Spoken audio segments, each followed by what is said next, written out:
Alo, aya, men mashina oldim. Necha pulga olding?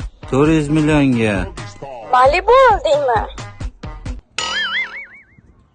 Yo'q, Nexia 3 oldim, kreditga. Yetib keldik. Nech pul bo'ldi? 80 ming bo'ldi. Manda 40 ming ko'rsatyapti-ku. Kondisioner ishlab keldi 10 ming. Qo'shiq eshitib keldingiz, u ham 10 ming. Muzikani o'zingiz qo'ydingiz-ku. Siz ham eshitdingiz-ku. To'g'risini ayting, nimaga buncha qimmat? Mashin kreditga olganman.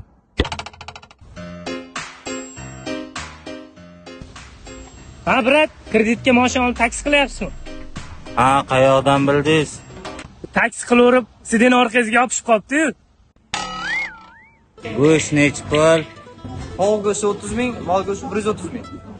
Mol go'shti yesam kreditim bor. Tovuq go'shti yesam allergiyam bor. Hayotga bir marta kelaman. Mol go'shti yesam nima qilibdi? Qaysidan beray? Tovuq go'sht bering. Aka, mashinda shu turish sotsam nech pulga ketadi? Metallovga 5 millionga ketadi. Alo, ha, aya. Kreditimga 5 million kerak deb yuruvding. Shuni topdingmi? Hozir topdim.